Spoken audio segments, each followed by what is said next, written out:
Hi guys, and welcome to the reading vlog for Clockwork Prince and Clockwork Princess.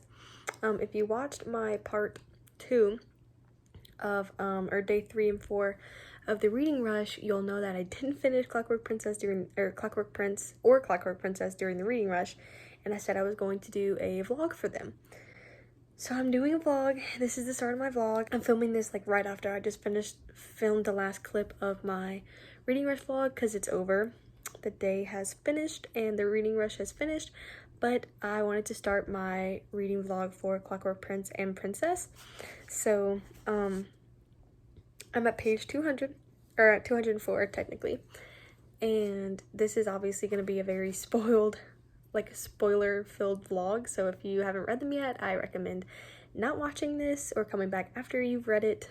But yeah, so through the books, I've been, or through the first one and this one, I've been team Will, just because I just feel like they have a lot more chemistry and tension between them.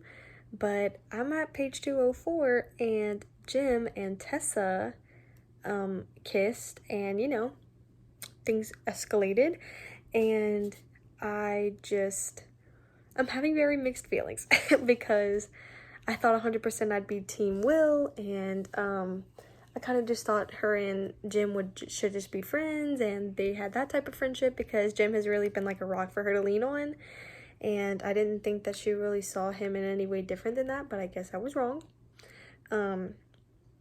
But yeah, I mean, if Tessa's happy, you know, I don't know, because like she obviously still wants to be with Will and he wants to be with her, but because of the curse, he feels like he can't, so that's why she's with Jim. And I don't know if she's doing it because she can't be with Will or if she genuinely wants to be with Jim. I don't know. But yeah, that's where I'm at right now. They're kissing and having a moment. So I'll update you guys later on that. But yeah, I'm not too sure how I feel about it, but we'll see. So it's a little bit later, but a lot has happened since the last time I updated you guys. So, basically, they went and they rescued Will from, basically an opium den, and Jim got pretty offended because Jim needs opium to survive, and Will's he took it as Will making like a mockery of Jim's illness, because like Will was just doing it for fun, and the fact that like Jim needs it to survive and it's slowly killing him just like really upset Jim, which it should, but I don't think Will kind of thought about that. And then I might have already mentioned that. I don't even remember the last time I updated you guys or what I said last time. But then Gabriel and Gideon Lightwood are training Tessa and Sophie, and like training them in like technical fighting skills and stuff. And basically Gabriel says that the Fairchilds, so like Charlotte's dad and Gabriel and Gideon's dad, Benedict Lightwood, there was like a falling out between them. It says, this is Gabriel talking, and he said, my mother's brother, my Uncle Silas, was one of Granville Fairchild's closest friends. So I think Granville was Charlotte's dad. And then it says, then Uncle Silas broke the law, a tiny thing, a minor infraction, and Fairchild discovered it. All he cared about was the law, not friendship, not loyalty. He went straight to the clave. Gabriel's voice rose. My uncle killed himself in shame, and my mother died of grief. The Fairchilds don't care about anyone but themselves and the law. So basically, Charlotte's dad found out that Benedict's brother-in-law was doing something kind of shady, and what it was basically he fell in love with his parabatai, and like that's again like super not allowed. So Charlotte's dad went and told the clave, and then their uncle killed himself, which is really sad. But that's why they kind of have bad blood between them. And basically Gabriel like went on because he was like super heated, and he's talking to Charlotte. He's talking to Gideon, Tessa, and Sophie. They're all in the room, and Gabriel basically says, Tessa says, but that's the fault of Charlotte's father, not of Charlotte. And Gabriel says, you're not a shadow hunter. We have blood pride, family pride. Granville Fairchild wanted the Institute to go to his daughter, and the council made it happen. But even though Fairchild is dead, we can still take that away from him. He was hated. So hated that no one would have married Charlotte if he hadn't paid off the Branwells to hand Henry over. Everyone knows it. Everyone knows he didn't really love her. He doesn't really love her. How could he? And obviously that's a really shitty thing to say. So Sophie just slaps him across the face. And I'm like, I underlined my favorite moments in purple, and I immediately took out my purple pen and underlined that because that's one of my favorite moments of this book. Because that boy deserved to be slapped in the face. And the fact that it was Sophie that did it just makes it so much better. I mean, obviously she's like kind of scared because she's just like, she just works there and she's afraid that Charlotte's gonna be like mad at her, but I mean, she might be, but like he deserved it, you know? I don't know. And then, yeah, so that's just kind of what I wanted to say. Oh, also, Gideon Lightwood and Sophie have a thing going on, and he kind of admits his feelings to her because he was like, ever since I like lived in London, I haven't, like, I kind of hate it because it's like just reminds me of like, it reminds him of his mom who died after his uncle had died as well. And basically he's saying like, he said, I have hated everything in London except these hours here with you. And he's talking to Sophie, and that's just so cute. I wasn't expecting it, but I'm not mad at it. And then he basically asked her, he says, whatever happens with the lessons, might I see you again? So I think he has feelings for her, and I think she has feelings for him. So I'm interested to see where that goes because she likes Jim, but I don't think that's ever going to happen. So, because Jim doesn't feel that way about her. So I'm thinking they're going to get together. I hope they do. But then again, if a shadow hunter gets with the mundane, that's not allowed. So curious to see what's going to happen with that. But yeah, that's where I'm at right now. And they're actually, Tessa, Will, and Charlotte are all talking with Wolseley Scott, who is the like leader of the werewolves in London. So, and because they found out that like werewolves were taking opium to not be tired while helping the Magister. So werewolves are helping the Magister, and I don't think Wolseley Scott knows about it, but we'll see because they're talking to him right now. So yeah. Hey guys, so it's the next day, and I'm on page 248, and my heart is currently being broken because it's the first time that Jim and Will have like really had a conversation about what happened with Will going to the basically like the opium den, and Wolseley, I think that's his name, the leader of the the werewolves. Oh my gosh, I cannot get my thoughts straight.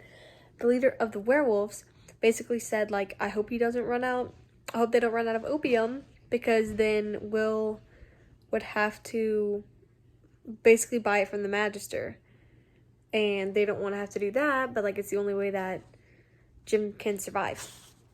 So Will went back to the opium den, bought Jim some more, and they're basically talking about it, and Jim's like just telling him like, what you did like really hurt me, and it was certain things that like they were saying that literally made me tear up.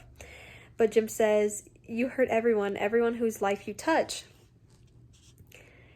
And Will said, not you. I hurt everyone but you. I never meant to hurt you. And it's just like, ugh. And then Will says, I went to get you that medicine because I cannot bear the thought of you dying or in pain, certainly not when I could have done something to prevent it. And I did it because I was afraid. If Mortmain comes to us and said he was the only one who had the drug that would save your life, you must know I would give him whatever he wanted so that I could get it for you. I have failed my family before, James. I would not fail you. It really made me tear up when I was reading that, because, like, Jim is really the only family that he has. And he's, like, panicking because he thinks he's gonna lose Jim. And, like, it's really sad.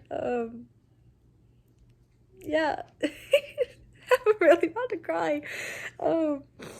Because their friendship is so important, and it's like one of my favorite parts of the book. And I'm just like, I really feel so bad for Will, because like he like can't be himself, because then he's afraid people will love him, so he tries to be cruel.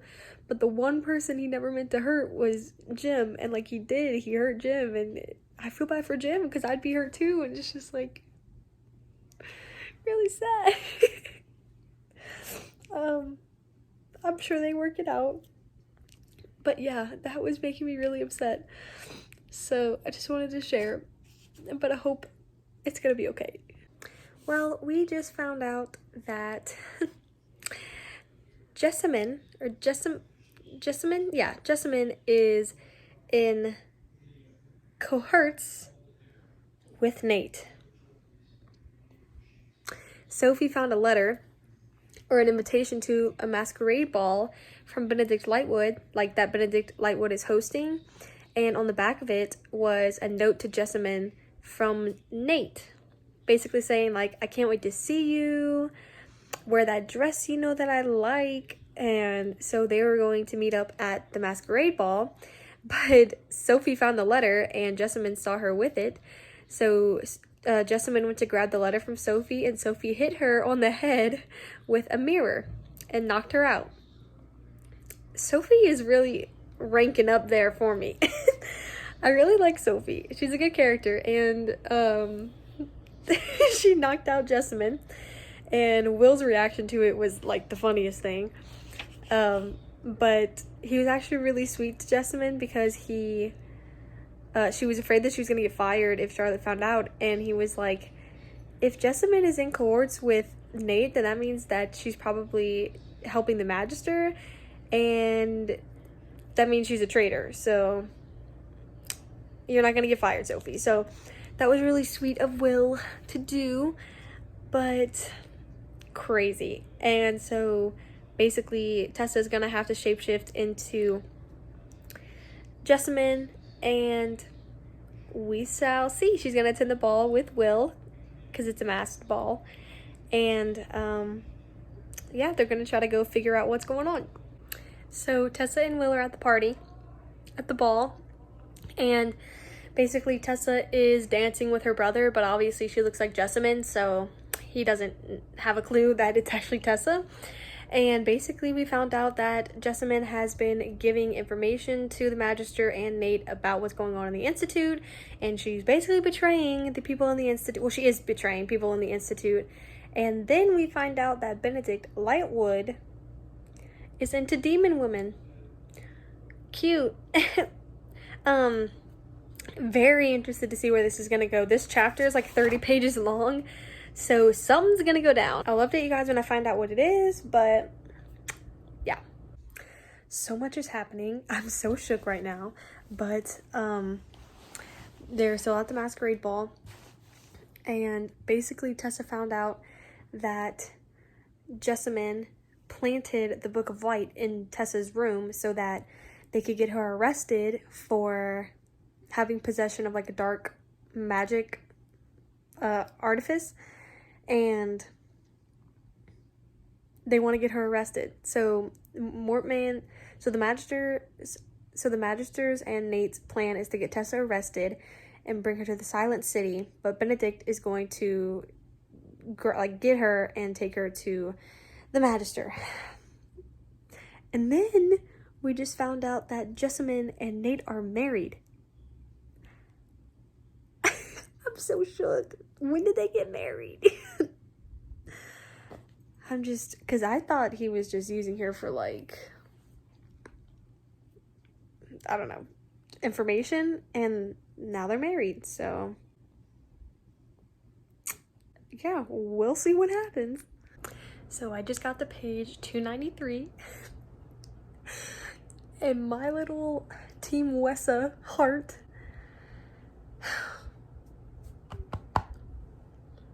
I think I just need a minute.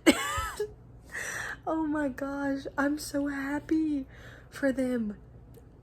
They finally kissed, and it was like, you can tell Will wasn't worried about like the curse or anything like that. He just went for it. I'm so happy that he did. Yeah, I was waiting for that, but I'm definitely Team Will and Tessa, 100%.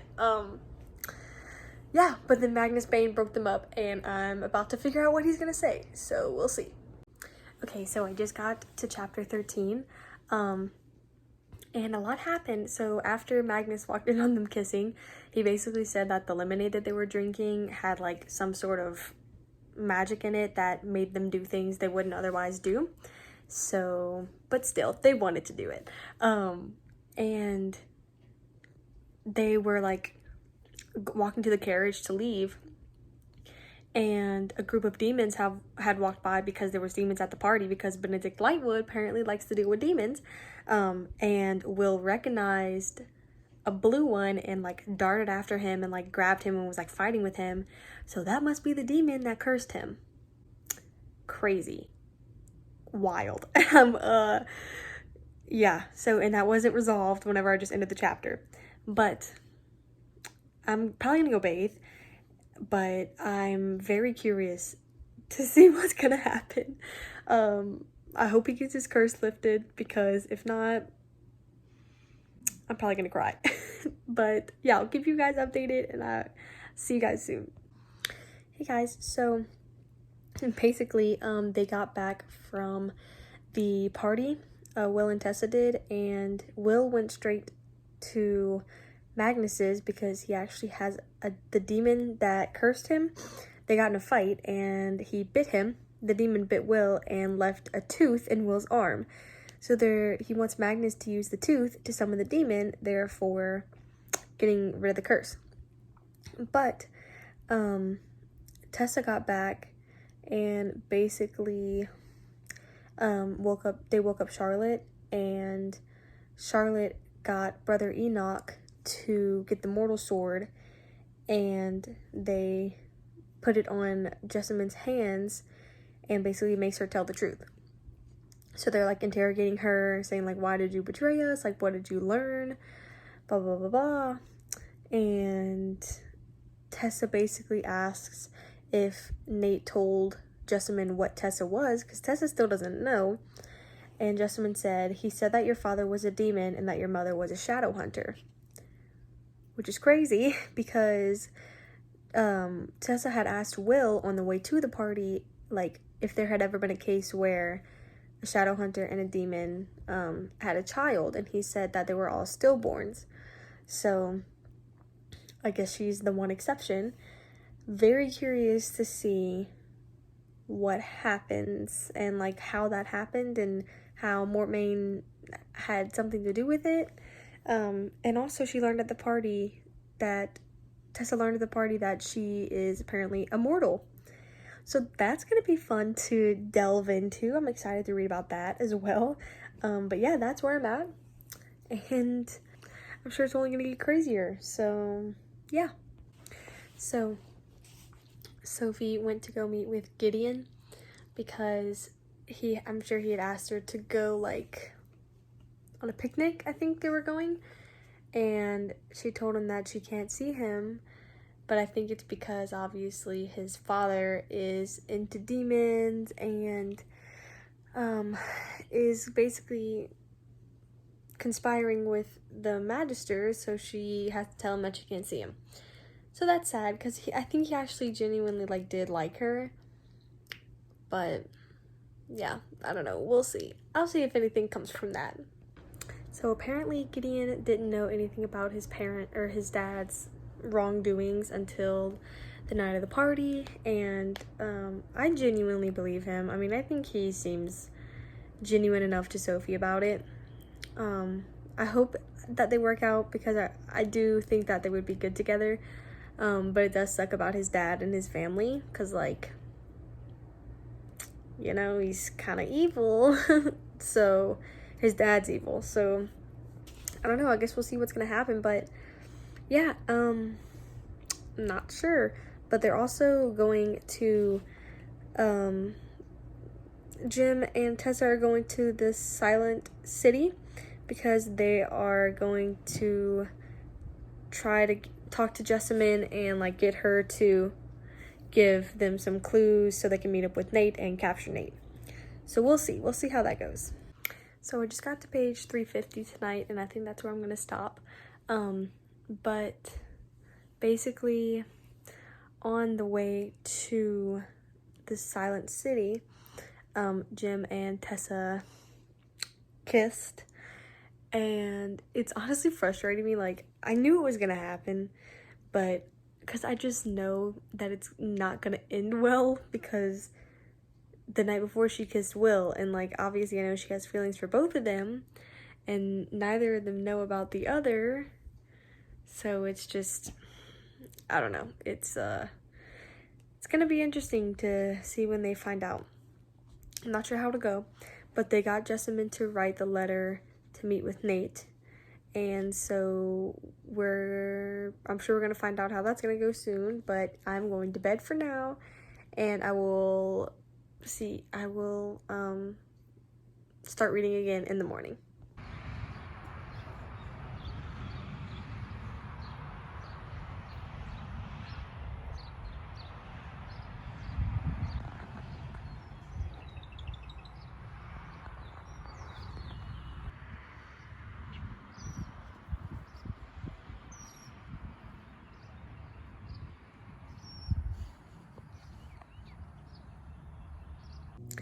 So they just got to the warehouse, and Jim and Will found a werewolf who basically was drugged up on opium, and he died, but he was helping the magister. And then Nate showed up, and so did Jessamine, well, Tessa as Jessamine, and he basically asked her to kiss him. And then he said, "My apologies for my impetuous behavior," he said. "I couldn't help but be curious to see how far you'd go to protect your Shadowhunter friends, little sister." So he knows about the plan. So we'll see how this happens and if anybody dies. We just found out that, oh my god, that Nate and Tessa aren't brother and sister. They're actually cousins, because Aunt Harriet was actually Nate's mom, but she got pregnant with Nate before her and her husband could ever get married, because the husband died. And basically Tessa's mom raised Nate so Aunt Harriet wouldn't have to live in shame of, like, having a baby before she was married. Crazy. So they just had a really big fight with the automaton. I think that's what they're called. Automaton, yeah. It was like a 20-foot one, and it was just kind of one that they hadn't used, that was just in the warehouse. But during that fight, Will had used the device that Henry had made to destroy the creatures, so he used it, but a piece of, like, a big chunk of metal, when it exploded, flew into Nate and killed him. And before he died, he told Tessa to never take off the like, clockwork little necklace angel that she has.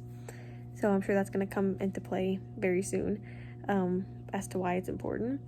And also, Will had jumped on top of Tessa to save her from the blast, and a ton of metal went into his back, and he's, like, bleeding out slowly.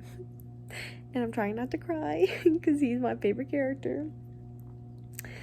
I'm sure he's gonna be okay though, but they can't do, like, a healing rune on him because it'll heal the metal into his back, and they need to get it taken out first. And then Tessa also has, like, a huge gash on her forehead, and she passes out. So I'm not sure if I want to continue reading tonight, or because I have 100 pages left, so I'm not sure if I want to try to finish tonight or finish tomorrow. I mean, I guess you'll see. But yeah, crazy. I didn't think Nate was gonna die in this interaction, but I mean, he did. So yeah, I'm really excited to finish the rest of the book. I'm really enjoying it. I like this one, I think, better. I know I like this one better than Clockwork Angel, and then people say Clockwork Princess broke their heart, but also was like the best out of the trilogy. So I'm interested to see how I'm gonna react to that book. I'll probably like it the best, but I know it will make me cry. Alright guys, it's the last night of reading Clockwork Prince. I'm at page 400, and I'm gonna finish tonight. I'm so shocked right now. So Magnus finally conjured up the demon that cursed Will with the tooth, and they're both there, or they're all there, the demon, Magnus, and Will, and they're talking, and Magnus is like, something seems kind of weird to me, because if you were trapped in a Pyxis, I think that's how you say it, Pyxis, for 20 years, how could you have been strong enough to put a curse on Will? And eventually the demon says that he never actually cursed Will. This man literally had to change his entire personality just so that he would make people not like him, because he was afraid that if they got too close to him, then they would die. He spent 5 years thinking that he was cursed, so he has made everybody dislike him. I'm a little pissed. I mean, I'm glad he isn't cursed though. That's a good thing. It is a really good thing. I'm glad he's not cursed. But still, I feel so bad for Will. I don't know why I'm crying. But I just got to the part in the book where Henry and Charlotte are talking, because Charlotte was gonna resign from the Institute, and basically she tells Henry, or Henry said that he knows he always comes second to the Institute for her, and basically Charlotte was like, don't you know, like, don't you think I know why you married me? Because like my dad your dad owed my dad money, and instead of money, your dad just let you marry me. Like, so instead of paying his debt, he made Henry marry Charlotte. And Henry said, Charlotte, what on earth are you talking about? And she said, you know very well, it is why you married me, isn't it? And he said, you've never said a word about this to me before today. And she said, why would I? It's nothing you didn't know. And he said, it is actually. I know nothing of my father's owings yours anything. I know nothing of my father owing yours anything. I went to your father in good faith and asked him if he would do me the honor of allowing me to ask you for your hand in marriage. There was never any discussion of money. I don't know why that's so cute. Like, she spent so long, like, thinking that he didn't love her. He's loved her, like, this whole time. I don't know why that's so cute. I'm just really happy for Charlotte, because, like, I'm sure she has to feel very alone. And just finding out that, like, Henry genuinely did love her this whole time.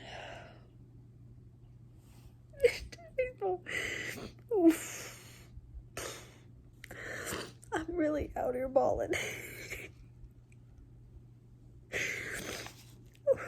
This is getting to me. I don't know why. But she said, I didn't marry you so I'd have someone to run the Institute with, Henry. I married you because I knew I wouldn't mind how difficult directing this place was, or how badly the Clave treated me, if I knew yours would be the last face I saw every night before I went to sleep.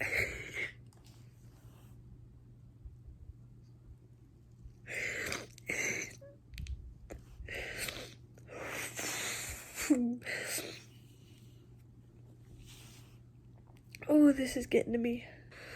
Oh, this has been a roller coaster. Tessa said yes to Jim's proposal, and I don't know how I feel. Like, a part of me is so angry because the way that is described, like whenever she sees Will to whenever she sees Jim, it's just not the same. Like, you can tell that she's meant to be with Will. You can just tell.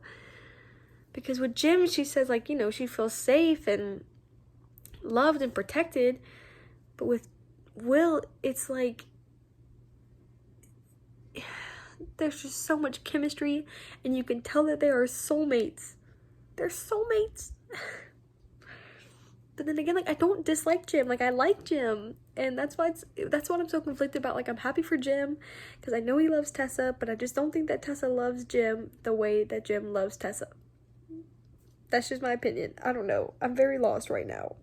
So we just found out what the magister is holding over Benedict Lightwood's head. Benedict Lightwood has demon pox, which is, I love the irony. I love irony. I love karma. But yeah, he has demon pox, and Mortmain says that he can get the cure for Benedict Lightwood, because if he doesn't get the cure, then he's going to die soon. So that's why I'm sure he's working for the Magister. And also that we just found out that Benedict Lightwood's wife actually did not die of grief. She kind of harmed herself and had killed herself, and because she had demon pox. And she got demon pox from Benedict Lightwood. So that's why she ended her own life. Because I guess she just didn't want to live with having demon pox and the disgrace of your husband having demon pox. Because the only way you can get that is by having relations with a demon. Very interesting.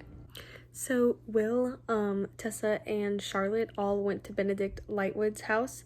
And basically they told him, like, look, we know you have demon pox, so basically resign from saying you want the Institute. And basically they want him to say that Charlotte is a great fit for the Institute. But Gideon Lightwood just surprised the hell out of me. So obviously Gideon is the only one that knew his dad had demon pox.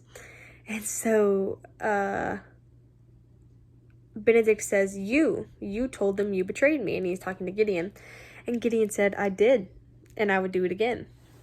And then Gideon says, Father, I fear for the future of the Enclave if you get your hands on the Institute. I am telling you now, I will witness against you at the council. I will hold the mortal sword in my hands, and I will tell Council Wayland why I think Charlotte is 1,000 times more fit than you are to run the Institute. I will reveal what goes on here at night to every member of the council. I will tell them why you are working for Mortmain. I will tell them you are working for Mortmain, and I will tell them why. This is the king we didn't know we needed. I am so shocked, but in the best way. I am a mess. I've just stopped crying again for the second time tonight.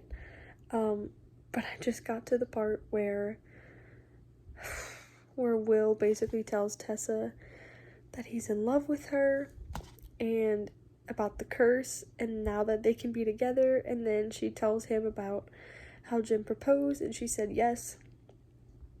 And Will's heart basically just broke in two, but so did Tessa's. And I'm really sad. I just feel really bad for Will. Yeah. So now he's in Jim's room. I don't know what's gonna happen. So now they're all in the council meeting where they decide who gets to be the leader of the Institute. And thankfully they all voted, or the majority voted for Charlotte. So Charlotte is still gonna run the Institute. But whenever Charlotte's name was announced, like a bunch of black beetles, like a ton of black beetles came suddenly into the council meeting, and they had like little cameras and they like took pictures of everyone. It was really weird. And obviously they're like little robot bugs, and they're the Magister's invention. But yeah, I literally have 10 pages left. I'm excited to see what's gonna happen. Hopefully I will not cry anymore. I just finished Clockwork Prince. And Charlotte and Henry are gonna have a baby. They're gonna have a baby boy. And it ended with, because like obviously they were all celebrating because one, Jim said that Tessa and oh my god, Jim announced that him and Tessa were gonna be married, which I still don't know how I feel about that. And then Charlotte said that her and Henry were gonna have a baby. And then Cyril came in and said that there was a shadow hunter who like said it was urgent and needed to be seen, and it turns out to be Will's sister.